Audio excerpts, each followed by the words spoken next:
하나님, 나 자신을 주님 앞에, 십자가 앞에 온전히 돌아보며 정말 주님께서 이끄시는 생명의 길로만, 또 주님 기뻐하시는 길로만 걸어갈 줄 아는 참된 그리스도인이 다 되게 하여 주시옵소서. 말씀이 많이 있고 교회가 많이 있고 주를 위하여 헌신한다고 또 사역한다고 하는 이들이 많이 있지만, 하나님, 제 자신이 정말 주님 앞에 어떤 존재인지, 어떤 마음인지 먼저 돌아보게 하여 주시옵소서. 남을 따라가지 않게 하여 주시옵소서. 주 하나님, 우리의 예배가 주님 앞에 단독자로 서는 온전한 예배가 되게 해주시기를 바랍니다. 주일 예배 가운데도 주의 영으로 충만하게 부어주실 때에 저희가 두 마음으로 주의 앞에 서지 않게 하여 주시고, 은혜 받은 척하지 않게 하여 주시고, 정말 주의 깊은 은혜 가운데 들어가는 모든 심령이 되게 하여 주시옵소서. 사람의 수를 헤아리지 아니하고 한 심령이라도 주님 앞에 정직하게 예배하고 다윗처럼 열정으로 기도하고 주님 찾으시는 온전한 예배를 드릴 줄 아는 한 예배자라도 온전히 서게 하여 주시옵소서.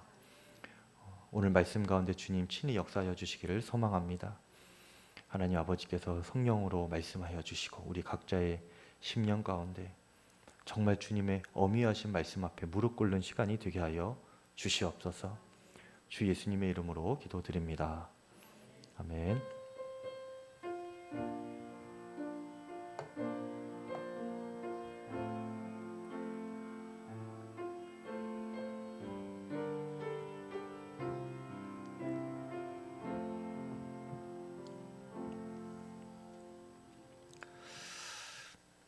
네, 오늘 하나님 말씀 창세기 41장 말씀입니다.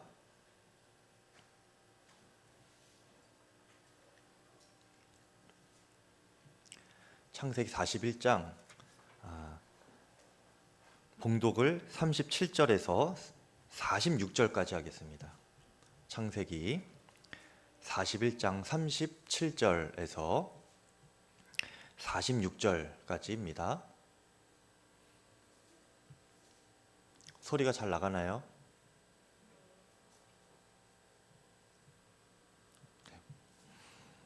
창세기 41장 37절에서 46절까지 저와 교독하시겠습니다.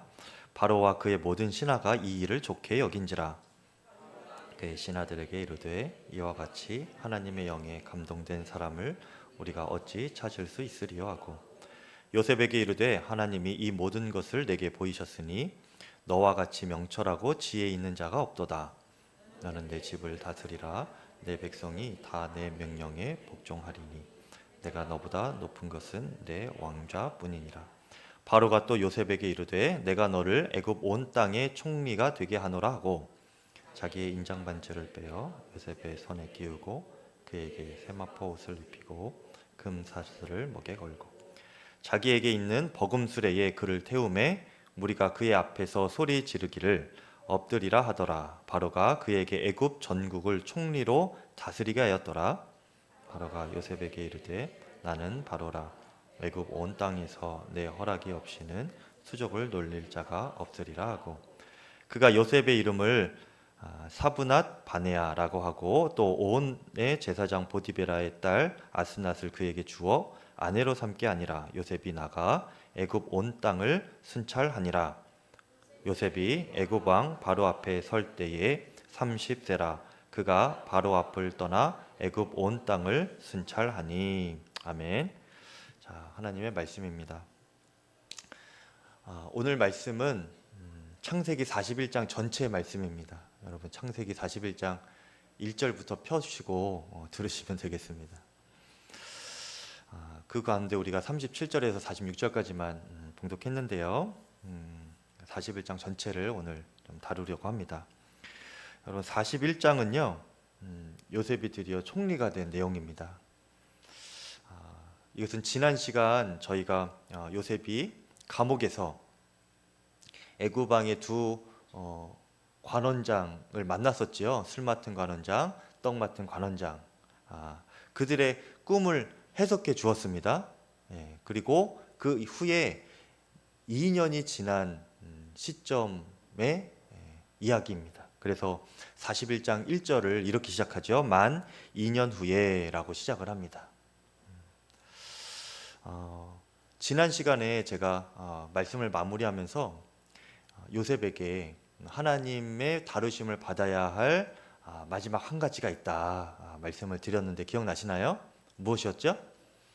오직 하나님만 의지하고 하나님으로만 만족하는 그런 믿음의 사람이 되어야 하는 것, 이것이 남아있는 거예요. 온전한 믿음이 요셉에게 있어야 하지만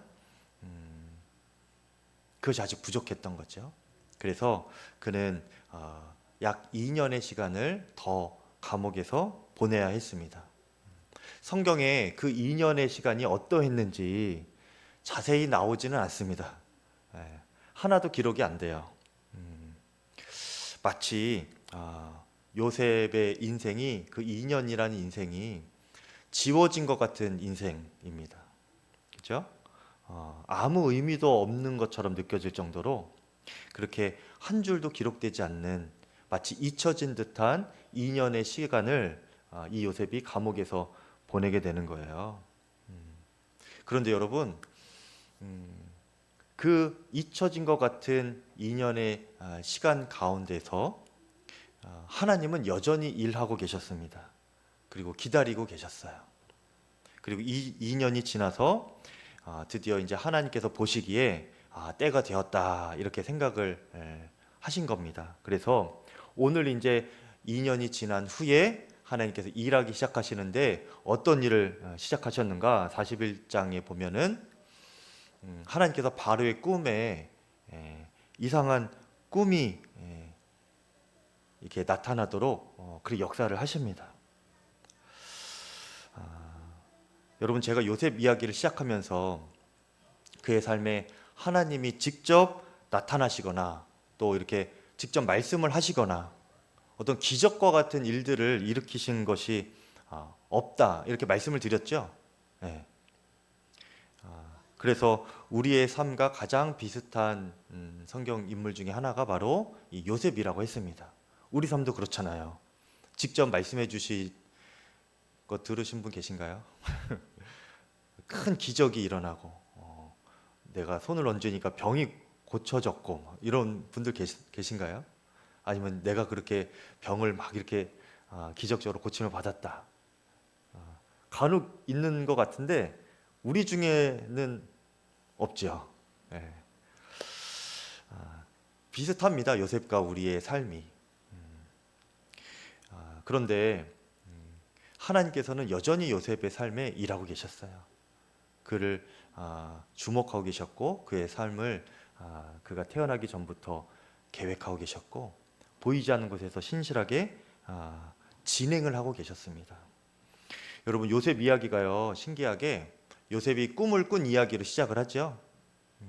그리고 그가 이제 회복을 하게 되는 시점이 되었을 때에 그때는 이제 바로 왕이 꿈을 꿉니다.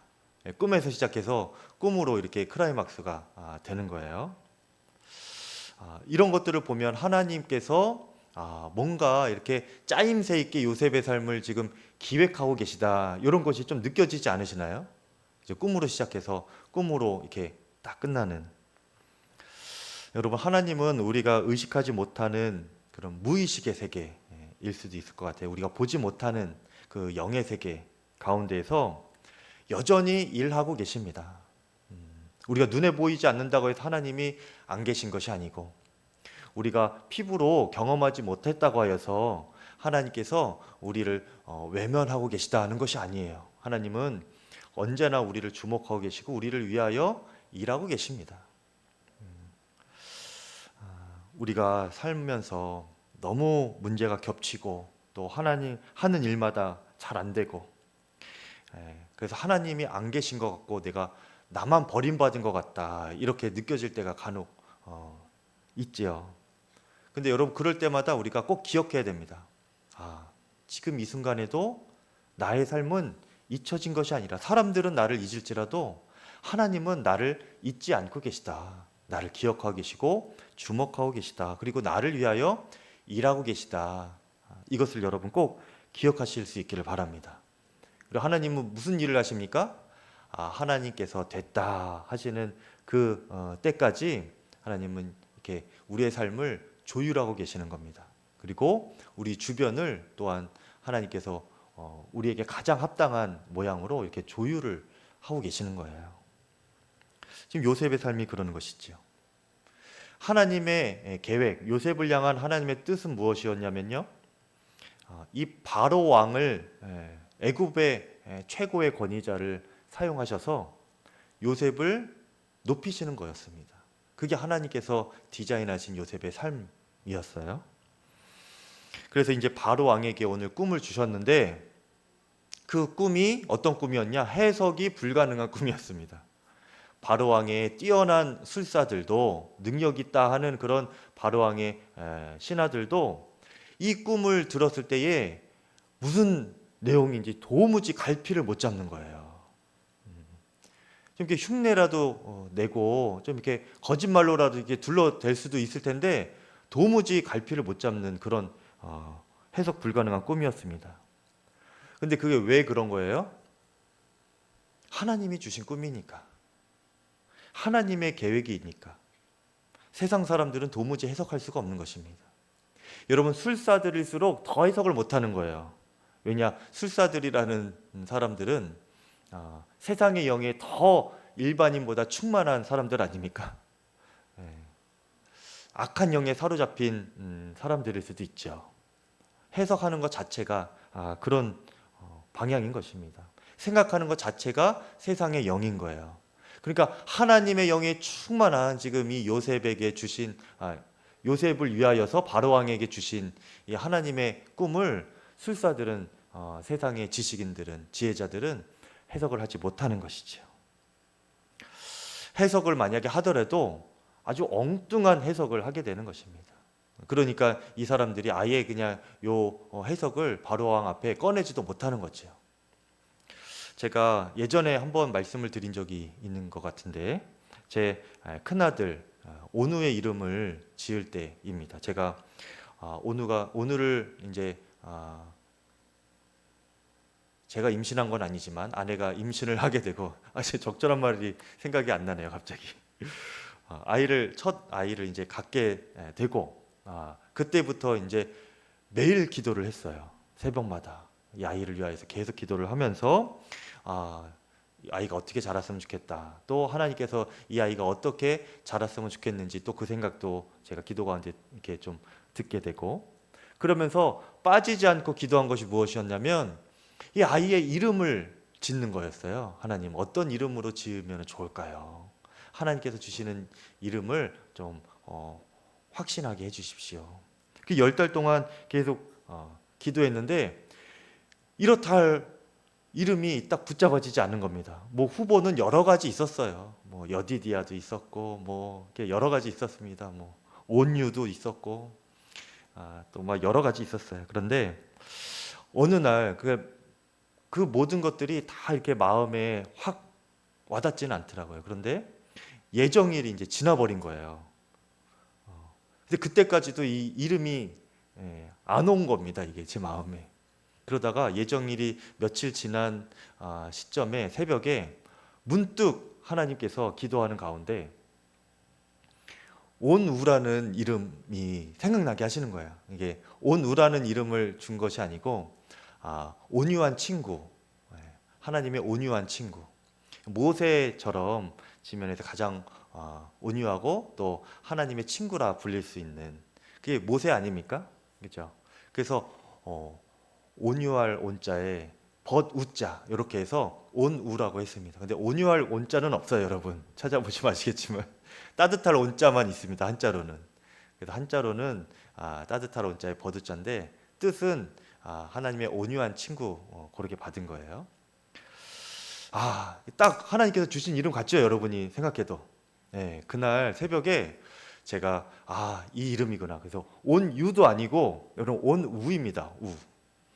그래서 아내랑 이런 이야기를 나누고 아내도 정말 하나님께서 우리에게 주신 이름 같다. 좀 발음하기 그때 당시는 어색하고 좀 그랬지만 주님이 주신 이름이다. 딱 그렇게 마음을 공유하고 그날 저녁에 양수가 터졌어요. 예, 그리고 이제 아이를 낳게 된 겁니다. 그러니까 여러분, 하나님께서 주신 이름인가요, 아닌가요? 하나님께서 주신 이름이죠. 예, 저희 가정에는 그런 간증이 있는 거예요. 그렇게 이제 아이를 낳고 아버지께 이제 연락을 드리고 이제 아버지와 이름에 대해서 이야기를 드렸습니다. 그래서 온우라고 이름을 지었다. 그러니까 아버지가 이렇게 들으시더니 이제 그날에 이제 전화를 끊으셨어요. 며칠 있다가 아버지에게 전화가 왔습니다. 전화가 와서 그 우리 손자 온우라는 이름은 안 되겠대요. 예. 제가 그래서 깜짝 놀라서 왜 그러냐 그랬더니 아버지가 좀 이렇게 여러 군데 알아보니까 이 이름이 빵점짜리라는 겁니다. 예. 저희가 알아본 곳, 아버지가 알아본 곳이 어딘가 하면은 여러분 감이 오시죠? 그때까지만 해도 저희 아버지가 믿음이 없으셨어요. 그래서 좀 세상의 지혜를 좀 구하기도 하셨습니다. 철학관이나 뭐 이런 데 있잖아요. 근데 물어보니까 이 빵점이라는 거예요. 이게 성공할 이름이 아니라는 겁니다. 근데 제가 그 이야기를 듣고 굉장히 난감했습니다. 이게 하나님께서 주신 이름인데 그러면 좀 세상 철학관에서도 좀 100점짜리고 하나님도 100점이고 그럼 얼마나 좋습니까? 순간 제가 그 마음이 들었는데 그래도 어떡해요. 거기서는 빵점이라는데 제가 아버지께 이렇게 설명을 드릴 말이 딱 떠오르지 않더라고요. 그래서 제가 어떻게 하지? 어떻게 하지? 그러다가 순간 하나님께서 제 마음에 생각나게 하신 것이 있었어요. 그래서 아버지께 그렇게 설명을 드렸죠. 아버지, 하나님의 영과 세상의 영은 다릅니다. 제가 이거 10달 동안 하나님께 기도해서 하나님께서 저에게 주신 이 이름입니다. 그게 온우예요. 그러니 세상의 미신과 이런 철학, 그런 세상의 영으로는 반대될 수밖에 없지요. 세상의 영은 이해를 못합니다. 아예 반대되는 거예요. 그런데 제가 지금 하나님을 섬기는 목사인데 아버지, 제가 누구 말을 들어야 되겠습니까? 제가 이렇게 물어봤어요, 아버지에게. 그랬더니 아버지께서 말씀을 이렇게 못하고 좀 머뭇머리거리시더니 좀 생각해 보시겠다고 하시고 끊었어요. 그리고 이제 며칠 후에 이제 전화가 오셔서 그냥 오늘하고 하는 게 낫겠다. 그게 좋겠다. 하나님께서 그렇게 주셨으니까 그 이름을 그렇게 지어라. 이렇게 말씀을 하셨어요. 그래서 오늘하고 이름을 지었습니다. 여러분 고린도전서 1장 25절을 보면 하나님의 미련한 것이 사람보다 지혜 있다 이렇게 말씀하세요. 또 하나님의 약한 것이 사람보다 강하다 말씀하셨죠. 여러분 세상에 지식 또 지혜 어떤 통계 뭐 여러분 철학관 그런 것이 다 말하자면 통계 아닙니까? 주작 이런 것들 잘 활용해서 우리가 실용적인 삶을 살아갈 수는 있어요. 잘 활용할 수는 있습니다. 그런데 여러분 그 세상의 지식과 또 하나님의 지혜가 부딪힐 때 여러분 무엇을 선택해야 되겠습니까? 당연히 하나님의 지혜를 선택해야 되는 거예요. 같은 맥락에서 하나님의 영과 세상의 영이 부딪힐 때 여러분 무엇을 선택해야 되겠습니까? 하나님의 영을 선택을 해야 되는 거예요. 여러분 지금 바로 왕에게 하나님께서 주신 이 꿈을 술사들이 전혀 해석을 하지 못한 것을 보면 여러분 알 수 있죠. 하나님의 계획과 하나님의 뜻은 세상 사람들이 도무지 이해할 수 없고 해석을 할 수가 없습니다. 그런데 믿는 사람들은 하나님의 뜻대로 순종을 하죠.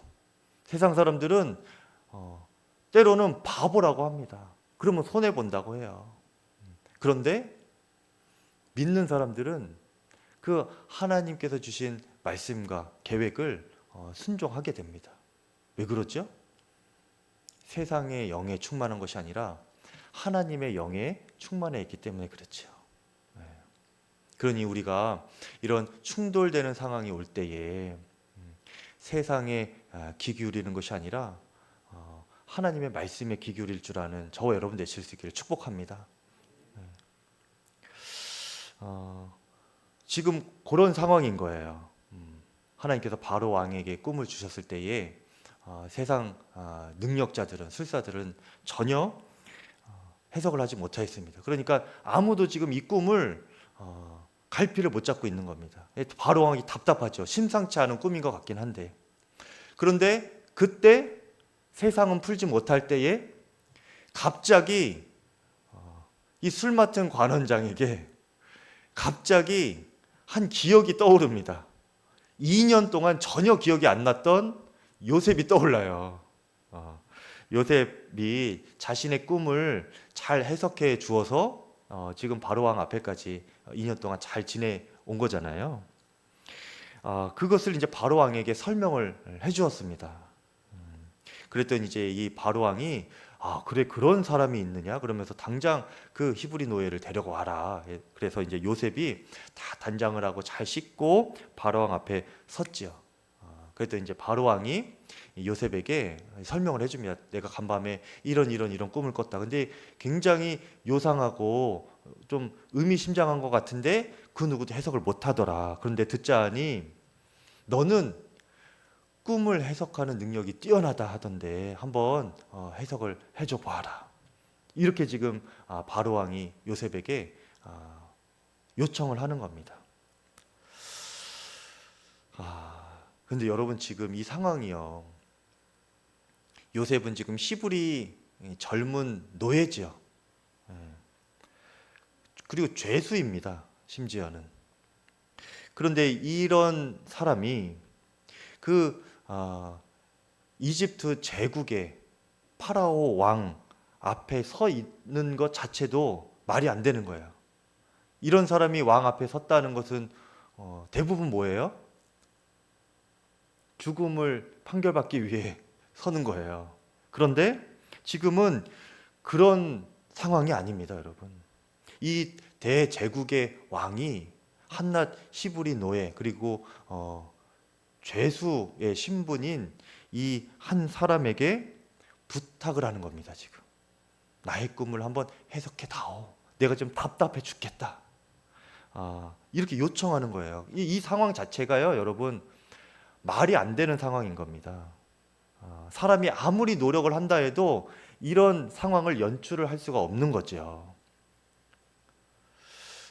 그러니 이제 이 요셉의 입장에서는요, 일생일대에 다시 올 수 없는 지금 기회의 상황을 맞이하게 된 겁니다.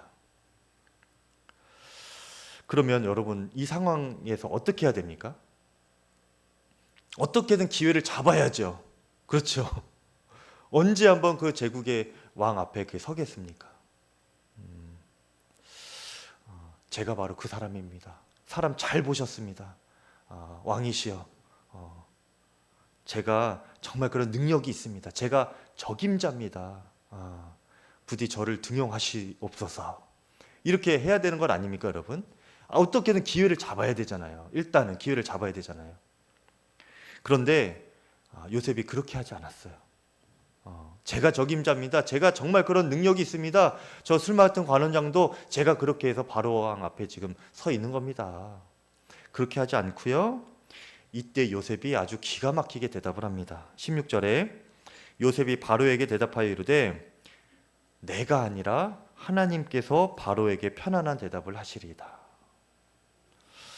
여러분, 요셉이 2년 동안 감옥에 마저 있으면서 2년의 형기를 마저 채우면서 달라진 것이 있는데요, 그것이 하나님께서 원하시는 이 마지막 한 가지가 채워진 것이었습니다. 그가 마지막까지 내려놓지 못하였던 한 가지가 내려놓아진 거예요. 그것은 무엇이냐? 요셉이 더 이상 사람을 의지하지 않고 전적으로 하나님만 의지하는 사람이 되었다는 것입니다. 여러분, 2년 전에 요셉이 어땠어요? 그렇게 하나님의 능력으로 꿈을 해석해 주고 나서 술 맡은 관원장에게 청탁을 하죠. 여러분, 부디 훗날 나를 잊지 마시고 기억해 주십시오. 무슨 말이에요? 저를 이 감옥에서 나가도록 좀 힘 좀 써주십시오. 그 말입니다. 사람을 의지하면서 훗날 나를 기억하소서, 나를 찾아주소서 하며 삶을 구걸해야만 했던 이 요셉이었는데 2년 후에 여러분 바로 왕은요 말 한마디면은 그냥 기분만 좋으면은 그냥 이렇게 신분 상승시켜 줄 수 있는 그런 존재 아닙니까? 그런데 그런 바로 왕 앞에서 바로의 지금 부탁을 받으면서도 자신을 어필하고 잘 보이려고 하지 않아요, 여러분. 신분 상승할 수 있는 이 절호의 기회에 더 이상 목매지 않습니다. 그러니까 바로 왕에게 아쉬울 것이 없는 거예요. 쉽게 말하면 이 요셉은. 그러면서 그 기회를 무엇으로 사용하는가? 하나님을 드러내는 기회로 사용합니다. 내가 아니라 하나님께서. 요셉의 마음에 오직 하나님만 남은 거예요. 하나님만이 자신의 주인이시고 삶의 주권자이시고 인도자이시고 책임자라는 것을 요셉은 2년 동안 깨달은 거죠, 여러분. 여러분, 우리 마음이 정말 오직 하나님만이 나의 주인이십니다. 나의 주권자이십니다. 오직 하나님만 의지합니다. 주를 위해서만 살겠습니다. 결단하는 심령이 되기를 축복합니다. 여러분, 이것은 아예 우리가 세상과 등지고 외골수처럼 그냥 살아야 된다 이런 말이 아니에요. 우리 삶의 중심이 무엇인가 그것을 말하는 겁니다. 삶의 우선순위가 무엇인가 이것을 말하는 거예요. 오직 하나님이기를 축복합니다. 하나님께서 요셉과 함께 계심을 그는 전적으로 신뢰하고 반응하여서 바로왕 앞에 그렇게 고백을 하는 거예요.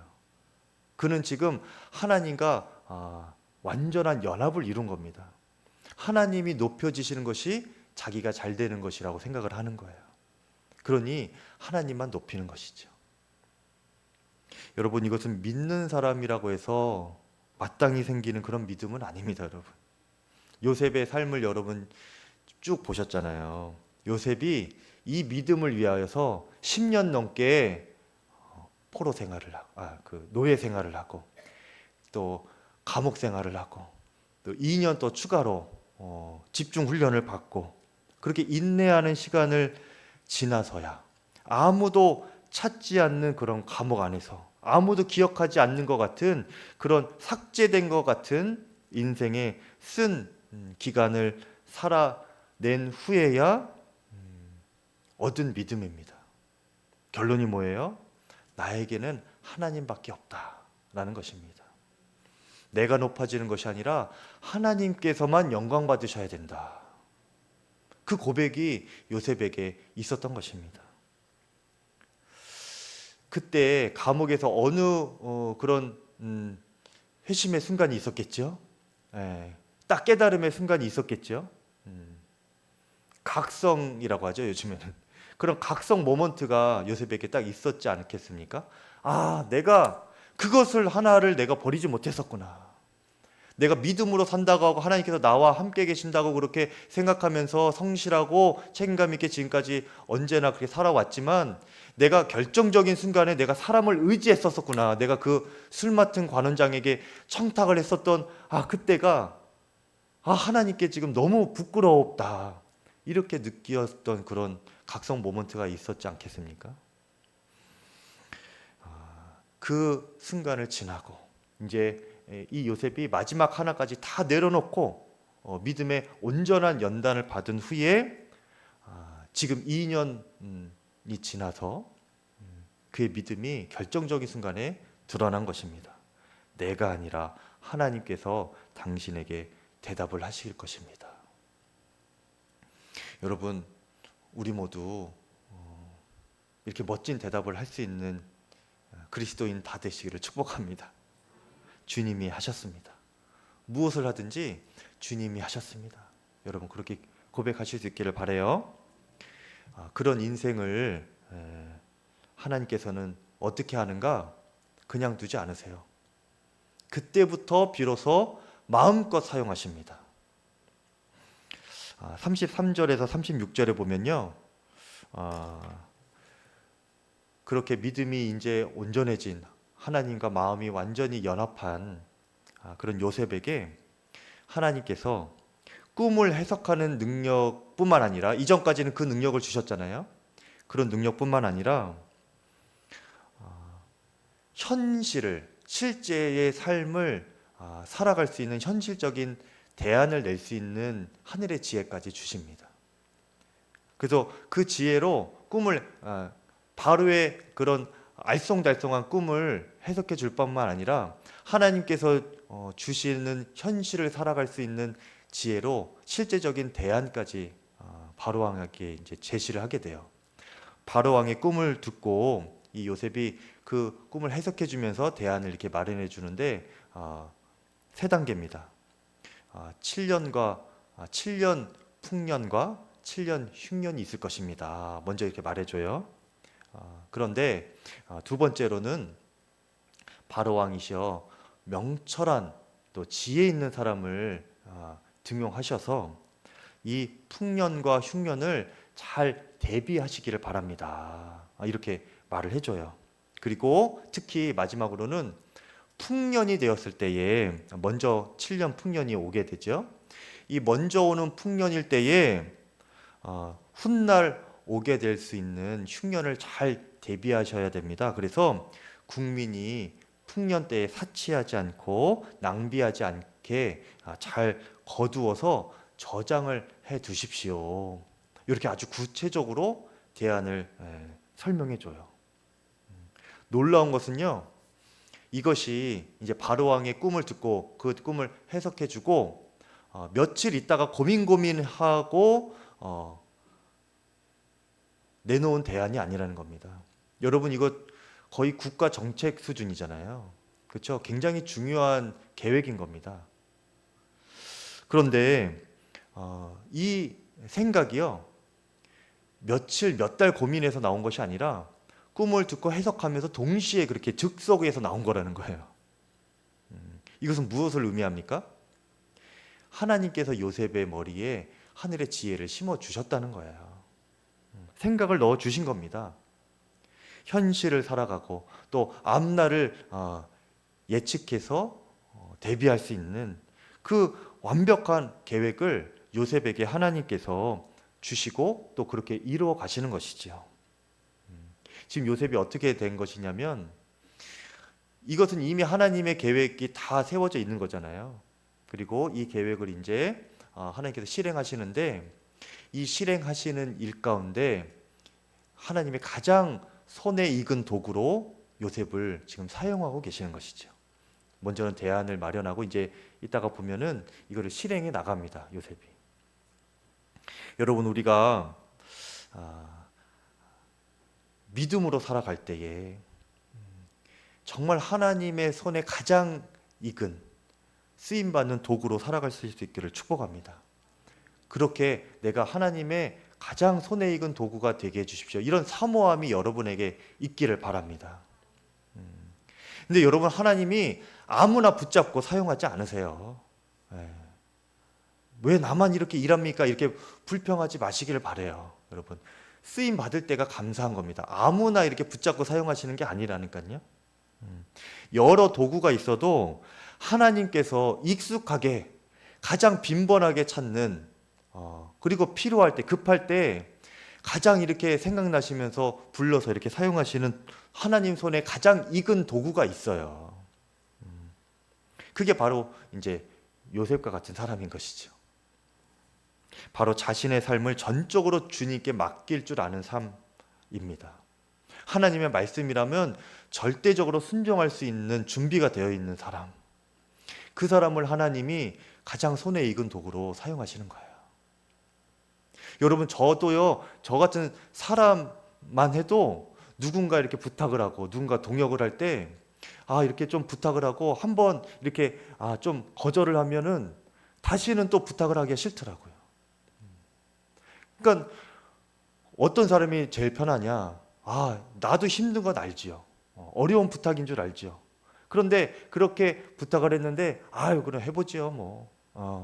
내 사정 안 되는데 그래도 이제 목사님 부탁했으니까 한번 해보겠습니다.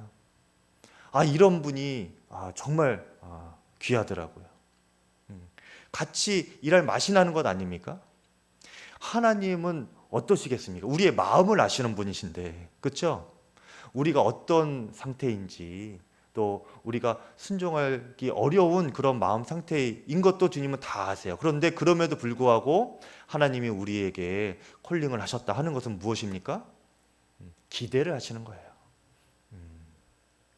그래서 우리가 순종으로 반응하면 얼마나 기뻐하시겠습니까? 다음에 또 찾으시지요, 여러분. 순종하는 종일수록 하나님이 그렇게 붙잡으시는 겁니다. 그리고 하나님께 전적으로 내 삶을 의지하는 사람일수록, 그런 믿음이 준비된 사람일수록 하나님께서 가장 손에 익은 종으로 사용하시는 것이죠.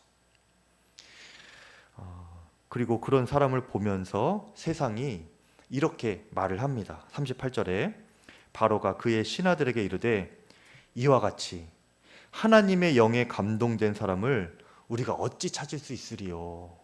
그렇죠. 다른 곳에 이만한 사람이 없다는 거예요, 여러분. 요셉에게 이르되 하나님이 이 모든 것을 너에게 보이셨으니 너와 같이 명철하고 지혜 있는 자가 없도다. 여러분, 우리가 모두가 하나님의 영에 감동되어서 하나님이 모든 능력을 주시며 그렇게 쓰임받는 하나님의 가장 손에 익은 도구가 되기를 축복합니다. 요셉이 그런 믿음이 되기까지 지금까지 믿음의 연단을 받은 거예요. 준비가 되어진 것이죠. 마지막으로 그렇게 하나님의 영에 감동된 사람이 어떤 삶을 살아가는가 한 가지만 특징을 보려고 하는데요. 이제 바로 왕이 이렇게 요셉에게 꿈을 해석을 요청하고 요셉이 이제 그 꿈을 해석해 주면서 바로 왕에게 제안을 했지요. 지혜 있고 명철한 사람 한 명을 세우시라. 바로 왕이 들어보니까 아니 지금 눈앞에 있는 요셉보다 더 적임자가 없는 것 같은 겁니다. 근데 이것도 참 신기한 거예요, 여러분. 요셉이 지금 어떤 스펙이 있습니까? 그렇죠. 혈통도 이집트 혈통이 아니고 가문도 그렇죠. 어떤 무슨 좋은 교육을 받은 엘리트 코스를 받은 사람도 아니고 한낱 히브리 노예인데 지금 바로의 눈앞에서 꿈 해석해주고 뛰어난 그런 대안을 제시하고 여기에 바로의 눈이 확 뒤집어진 거예요. 이것도 주님이 하시는 일이죠, 사실은. 보니까 바로가 보니까 지금 요셉밖에 안 보이는 겁니다. 다른 사람이 생각이 안 나는 거예요. 7년, 흉년, 풍년 이것을 준비하는데 당신만한 자가 없다. 그러면서 이 요셉을 그 자리에서 애굽의 총리로 세워버립니다.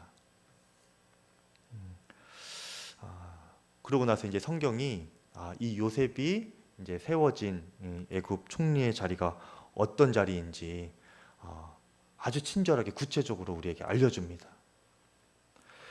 이 자리는요, 제가 지난 시간에도 말씀드렸지만 보디발 장군 집에 그 총무 역할을 했던 차원이 아니에요. 감옥에서 그런 사무 전반을 맡았던 그런 총무 역할을 했던 그런 차원이 아닙니다.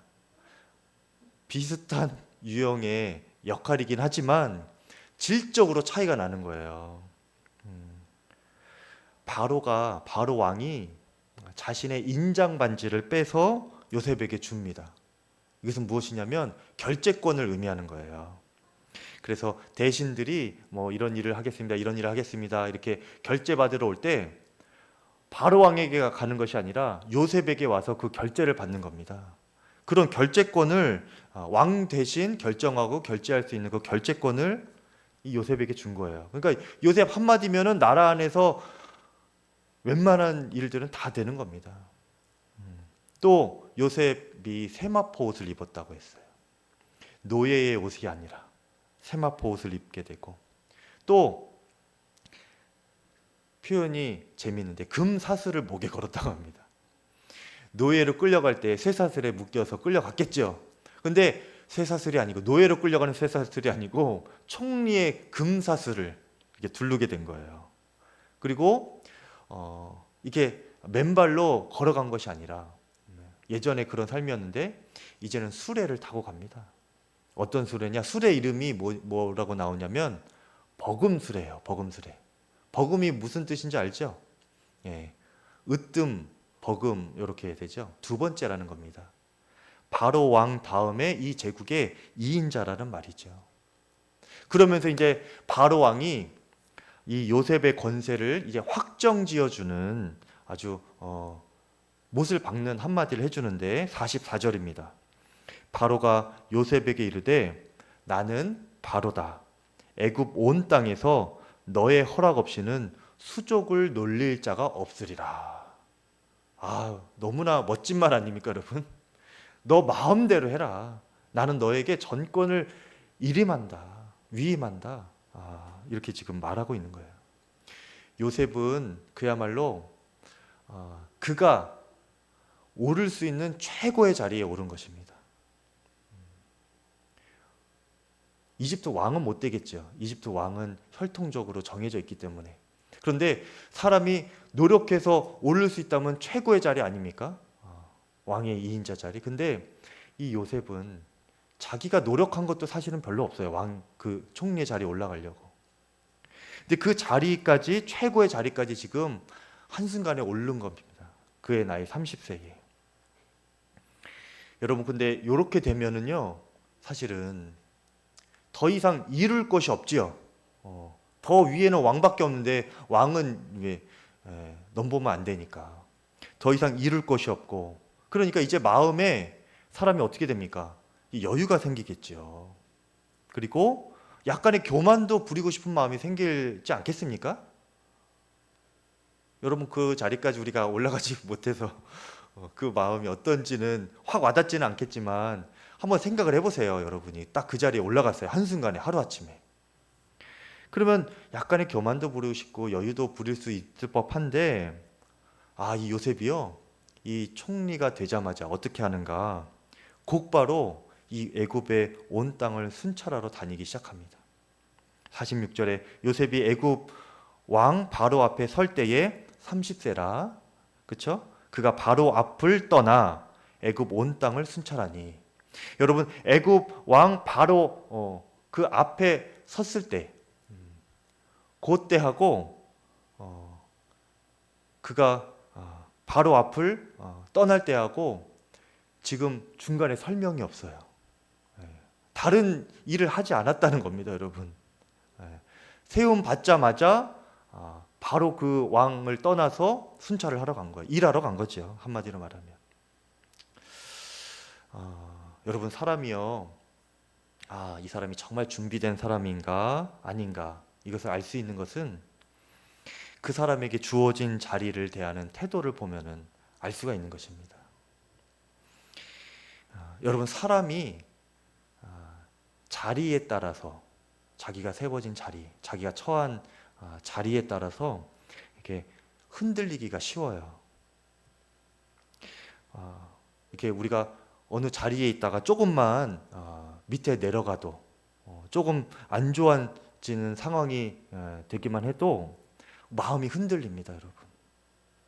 낙심되고 용기를 잃게 되고 위축되게 되고 모든 걸 하기 싫어, 무기력하게 되고 이렇게 돼요.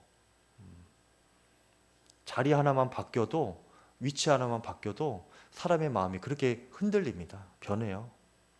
그런데 여러분, 그 반대가 사실은 더 문제예요. 반대로 우리가 정말 복을 받고 모든 것이 잘 되고 높은 자리에 가게 되면 사람은 대부분 변한대요. 그 자리를 이용하여서 자신의 목적을 더 이루려고 합니다.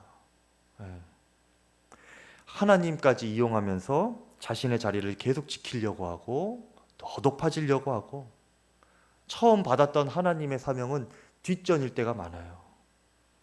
순전한 믿음도 잃어버립니다. 그런데 그러다가 망하는 거예요, 한순간에.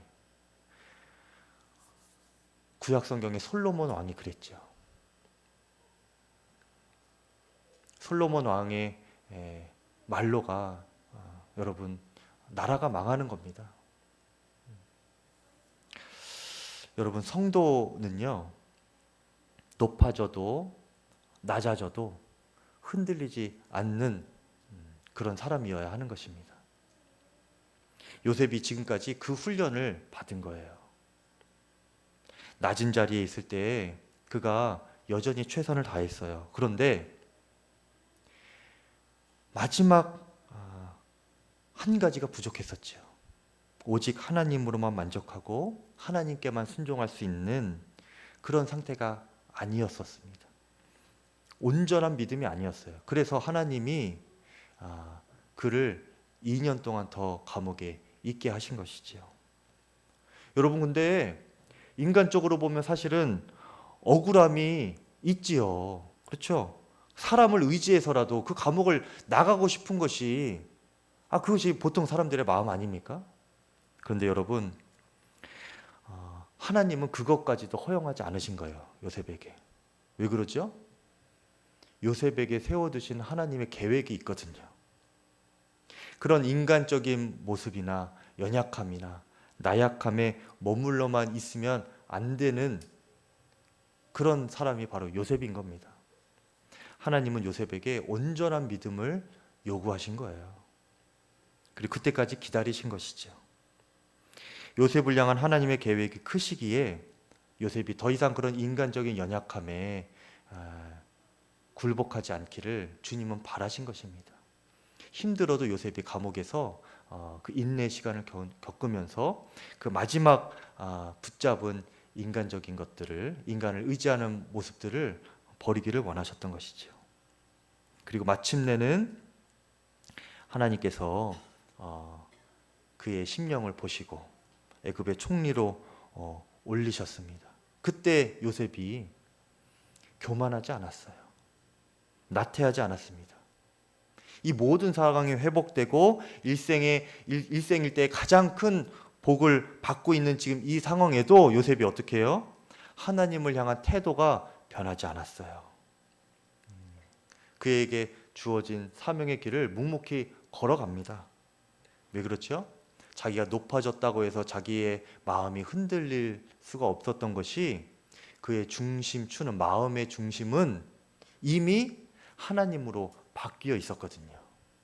나의 상황이 어떠하기 때문에 내가 우울하고 또 막 기쁘고 그런 것이 아니었습니다.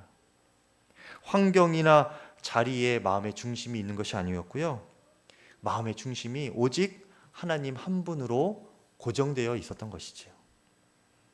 그렇기 때문에 그가 정말 가장 높아진 그 순간에도 그는 변질되지 않고 흔들리지 않고 하나님을 이용하여서 더 뭔가를 이루어 보려고 하거나 아니면 이미 다 되었다 하고 그냥 모든 사명 포기하거나 그러지도 않고 그냥 자기 배만 부르려고 한 것이 아니고 하나님께서 자신을 향해 세우신 계획을 묵묵히 실행해 나갈 수 있는 그 성실함으로 삶을 이어간 것이죠. 여러분, 사도 바울이 나는 풍부에도 처할 줄도 알고 또 비천에도 처할 줄 아는 일체의 비결을 배웠노라, 이렇게 고백을 했습니다.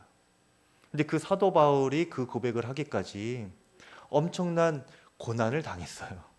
하나님의 연단을 받았지요.